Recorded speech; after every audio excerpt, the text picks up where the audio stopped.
One day I was on my way driving home, passing the Baked Potato in North Hollywood, and I looked up on the marquee, and oh my God, Lenny Breau is playing right here in the neighborhood. I've been wanting to meet him for many, many years, and this was around, 1985.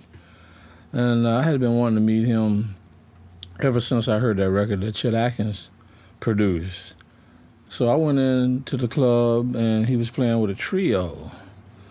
And oh my God, Lenny Breau was playing, man, so beautiful. I was in the middle of an album at the time, and I had just started mixing the record, and the idea hit me that, man, I wonder if I can get Lenny to play on my record with me. I hadn't met him yet. And the idea that came to me was to replace the piano parts on a couple of the songs. Take out the piano and put Lenny on instead. So anyway, when he came down off the bandstand, I introduced myself to him, doggone there, asking for his autograph. And so, we chatted. And I have to, like Wes Montgomery, man, he was a gentle giant. He was such a gentleman, man. He was the epitome of what a gentleman is. He was a gentle man. His music, you can listen to his music. It reflects in the music and the beauty of his music.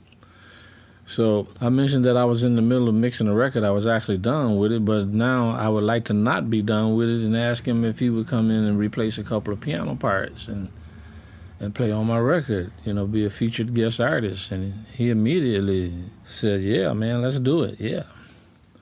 So we went into the studio. I played the cuts for him. He asked me could he have a couple of days to get familiar with the material. I said, man, take your time. Let me know when you're ready. So he called me back a day or two later, and we went in, and I put him in place of the piano on a couple of songs. And one of the songs I renamed, A Song for Lenny, because he nailed it, man.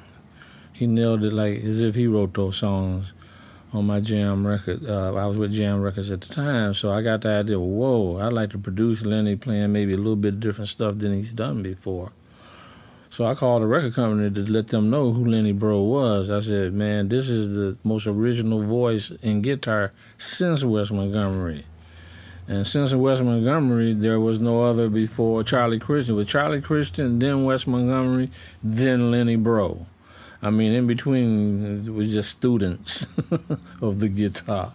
But these cats really changed it, And that's what being a jazz icon is all about. He's a true jazz icon. I mean, you hear two notes and you know who that is. Every musician, no matter how great they are, can't take the distinction of having that much individuality and influence. So he turned out to be one of the most influential players in the history of jazz guitar.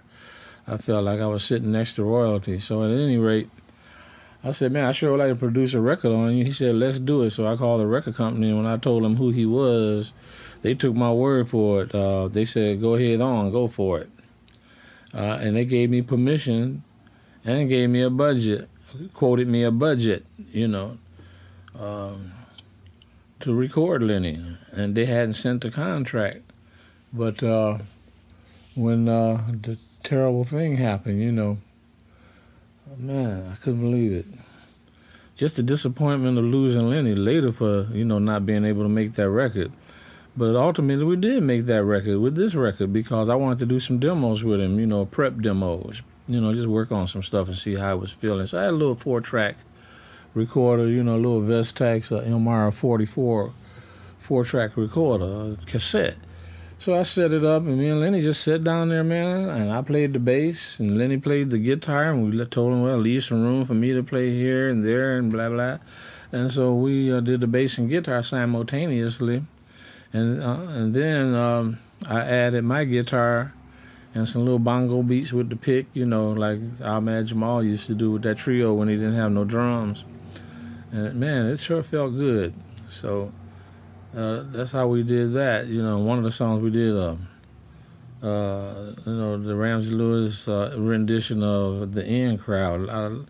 Lenny said, man, this is so much fun. I never played this kind of stuff before, but man, he had a blast, man. We both had a blast making the stuff.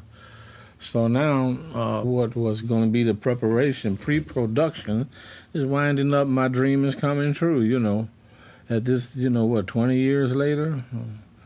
this record is coming out. Man, I get, a little emotional thinking about it, how beautiful everything was. But I thank God for the privilege and the honor of being able to do this project. And man, thank God for Randy, man, for having the sensitivity and the love and the concern to be putting these records out, man, because they definitely should be heard.